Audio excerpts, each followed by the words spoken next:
IGN Rewind Theater is presented by Remember Me. Coming to consoles and PC June 4th. Remix memories, change the world. Hey everybody, Jim and Joey here with a Rewind Theater on the first full trailer for Marvel's Agents of S.H.I.E.L.D., the new live-action TV series. And even before we have to hit play, there's already a little Easter egg here, which is really cool. You can see in the right side of the screen, you can see the Avengers Tower from the Avengers.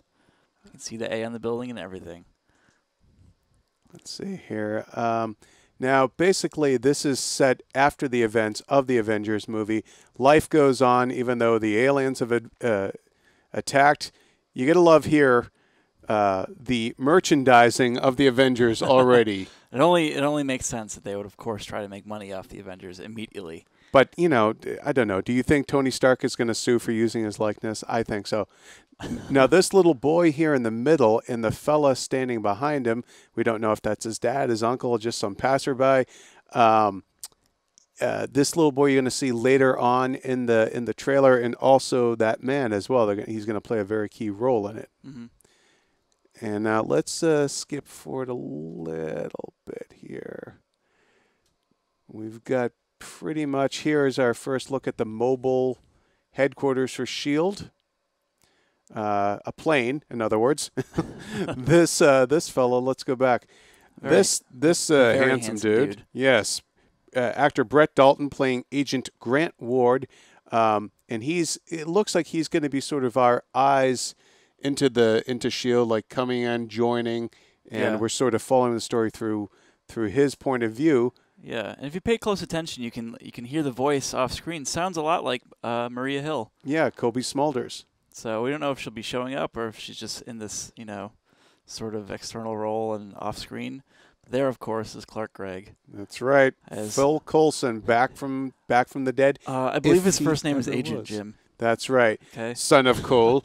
What now? Is he a life model decoy? Did they fake his death in the Avengers? Was he just badly wounded? You know, the nerd in me really wants him to be a life model decoy, but I think even their conversation here where he says, well, now you have level 7 clearance, so you can find out that I'm still alive. Surprise. So I think it was probably just a distraction that they made for the Avengers so they would step up and do what they had to do. Now, this is interesting. This fella is, I believe, the man who is standing behind the little boy staring at the toys. We're going to see this exploding building from a couple of different angles. We don't know who this mystery character is. He's played by J. August Richards. Is he Luke Cage? We don't know. This young woman is Skye. And Joey, she's basically sort of a blogger, isn't she? She looks to be like a blogger, hacker type. You can see in the corner of that screen there the Rising Tide logo, which is a viral marketing campaign they've launched already for S.H.I.E.L.D., where you can go and you can see these sort of man on the ground videos like that of her uncovering this, quote unquote conspiracy of S.H.I.E.L.D. and superhumans. So I guess she's that sort of character that's trying to blow the lid on all this stuff. She's the crackpot theorist. Right, right. Okay, now this is interesting. This tech that they're using, this sort of holographic recreation tech, is pretty similar to what Tony Stark used in Iron Man 3 when he was piecing together the Grauman's Chinese bombing. Right. Maybe Stark gave it to them, or maybe it just happens to be similar. But this fella here, seemingly normal-looking guy, able to smash an office chair to smithereens. Mm-hmm. And we're going to see that play out a little bit later. Now, let's just go back, just because I love her. Ming-Na Wen as Agent Melinda May, and we're going to see that she's not only a pilot, she's quite the ass kicker. Yeah, and I think it's important to note, too, all these agents and these characters are all made for the cinematic universe. Yeah, they're not... Coulson. It's easy to forget that Coulson, just because he's become such an integral part to this. He's not actually from the comics, and neither are any of these people. Again, this is J. August Richards. He's an actor who I believe has worked with Joss Whedon before, and his character, I mean, he's kind of an everyman, clearly, by the way he's dressed and everything. The fact that he maybe born with superpowers, is this kind of like a substitute for mutants? Was he exposed to something tech-wise? Was he an experiment? We don't know. We really don't know. You know, he could be a character from the comics like Luke Cage, who I doubt, or, you know, Patriot Eli Bradley, who sort of has connections to Captain America in the book. So I don't know, maybe there's something there. But my best guess would be he's just someone altogether new. Now, I just want to point out the ass-kicking that she just gave this guy.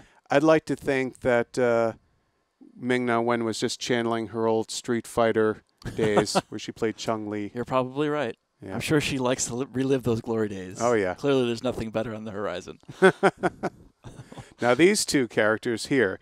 This is Agent Leo Fitz on the right, and he sounds Scottish. I think he's supposed to be a Scottish guy. And then next to him is Elizabeth Henstridge as Agent Gemma Simmons. I foresee these characters really taking off with the fans for some reason, and then Joss Whedon cruelly doing something terrible to them. Yes. Now, this little piece of tech here, is this perhaps creating a 3D model of the room? And could be. Is that the S.H.I.E.L.D. logo on top of that? Yeah, it is. There we go. Clearly, this is old Toasty here. Not the same guy that we're going to see in an explosion in a little bit because his head is still on there.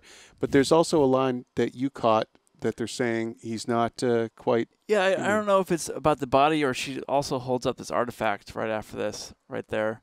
So I don't know if maybe that's something she found on the body that's not human, or if the body itself is not human. Now, if we look at that, look at the shape of it, we're going to see something on a guy's arm a little bit later. I wonder if that's the same I don't think it's the piece. same thing, but I know what you're talking about. Yeah.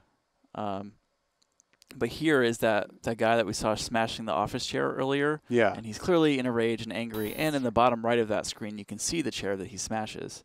And they look to be in a lab of some kind, which is presumably, you know, maybe that guy is the burnt body. Yeah, and frankly, you know, nothing good in comic book stuff ever happens in labs. Oh, right. Totally.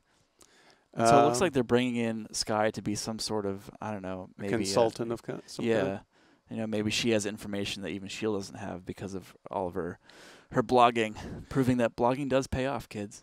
Now, this is just a note here. There's J. August Richards' character. Clearly, he meets Phil Coulson at some point, so maybe he is also being recruited into S.H.I.E.L.D. It should be noted that in the short film, I believe it was Item 47, regular people on the street found some of the alien tech that was left over after the Battle of New York, and of course they go on a crime spree, but they end up becoming agents of S.H.I.E.L.D. Now, is it possible that in this series we're going to see more and more people who did perhaps find alien tech, maybe they got exposed to things, and S.H.I.E.L.D. is basically bringing them into the fold? Right.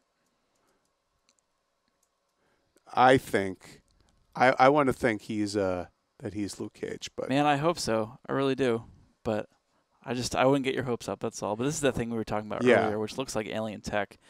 So in the comics, there's a thing called the mutant growth hormone, which is like a street drug that people use to get superpowers or mutant powers. And since they can't use mutant stuff in this, you know, version of the Marvel Universe, maybe they're substituting that with alien tech on the black market, and people can buy it to get their own powers. And it could also, I mean, it could explain how characters like Quicksilver and Scarlet Witch, who might end up in Avengers 2, but are mutants, and mutants are owned by Fox. Right. You know, that you can kind of explain how these people are on Earth but have these powers. Now, let's look right there in the middle of that explosion. You'll see a man's ear and his jaw, and then you see his hand down kind of in the bottom right. It's pretty gruesome. It actually really is pretty gross. But you'll also notice down in his lower torso, those sort of like, I don't know, lava burns, I guess you want to call them, which is very similar to the Extremis, how Extremis works in Iron Man 3. So maybe this is a holdover from that. Yeah, I mean, you know, here's a theory. Again, this is one of the things we do in Rewind Theater, just kind of spitball things. What if AIM, Aldrich Killian's company from the movie and, of course, from the Marvel Comics, what if that ends up being sort of S.H.I.E.L.D.'s regular nemesis in this and in the series, and Extremis somehow comes into play? Maybe that's not it at all, but it's cool to think about and dream about, perhaps. Yes. Now, one of the other things we want to note is that, well, actually, here's another look at that's the little boy from the beginning. Mm-hmm. And I'm thinking he didn't get his action figures, the poor kid. And they're in Paris. Yep. So clearly this has a global span. Yeah, I mean, here. the opening shot in Manhattan. Mm-hmm. Now we're in Paris. Very spy espionage stuff. Looks to be very exciting. Of course, it was probably just all filmed in Canada. Now here we go with Lola, his baby. Yep. I don't think there's any significance to the license plate, but if any of you folks have any theories on that, jot them down in the comments. My only theory is that Lola is his lost love that he had to give up when he joined S.H.I.E.L.D. and go off the grid. Well, we'll find out this fall when it debuts on ABC. Thanks for watching.